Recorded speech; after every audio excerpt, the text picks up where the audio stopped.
know you're busy, so I'm going to get to the point. We use the excuse or story that we're too busy too often. Regardless of what we're spending our time doing, we fill it with something. But do we do the right things to achieve what we're seeking? Or do we use a story that we're too busy to prevent us from or help us avoid doing those right things? Why do we do this? Because we equate being busy with being valuable. We pride ourselves on what we do accomplish. Somehow being busy fulfills an inner desire to be worth more or just worthy. But there's a big difference between busyness and business. Did you ever notice that some people can get 2, 3, 4 times more done in a day than the average person can in a week? Notice how they're not too busy. They're not spending time talking about how busy they are or creating excuses for why they can't do what they want to or need to do. They're just doing it, all of it, and they're open for more. Recognize that we use the reasonable excuse of having other things to do so we can avoid doing the things that are difficult, important, or frightening. Fear drives so much of our behavior, but ego masks this fear with reasonable excuses that we actually believe.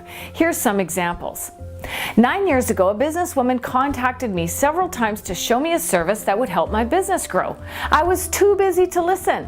Thankfully, she was persistent because after her 12th attempt to follow up with me, I finally listened to her, and my business has grown and benefited tremendously with her suggested service. When I look back on the experience, I wonder, what was I thinking? How could I have been too busy to listen to something so beneficial? It took me way too long to find time and money for a change that created a bigger business because I was too wrapped up in the day-to-day minutiae of operations to see and act upon a new tool for success. Well, when I decided to write my book, I found myself doing other things, so I couldn't write the book. Things like alphabetizing my paper clips, organizing my drawers, cleaning my floors, and any other useless task I could use to fool myself into seeming busy with because I was afraid of doing something I'd never done before. And in relationships, people use the too busy to have important conversations excuse. If a relationship is in trouble, don't put things that matter least before the critical conversations or resolutions that matter most. People think it's easier to be busy than it is to resolve conflict, but is it really a shortcut? So you see, we use too busy as a habit-forming crutch. We create habits of doing and not doing with the too busy story we tell ourselves. By the way, if too busy sounds like your story, you're actually telling the universe to hold off on delivering you anything more because you're jam-packed and you have no space left as it is.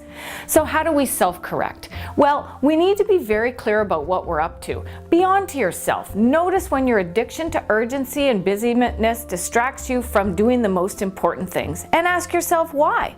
You'll see how avoiding the important things is happening with a good excuse. If you're not too busy, then what's your excuse? The truth is that there is none. Pack your life full of all the things you need to say yes to, including your health, rest, new business opportunities, doubling your sales, increasing your income, and maintaining healthy relationships. Time is a gift, and we only have so much of it, so seize each moment. It would be a shame to give up on a dream because you're too busy to make the time and effort to accomplish it. The time will pass anyway, with or without you trying, so just believe that there's always more space to be more, do more, and have more. Where are you using the excuse of too busy in your life? I can help you or your team find the deeper solutions under those reasonable excuses, so make time to call me because your greatest leadership day is with Penny Tremblay.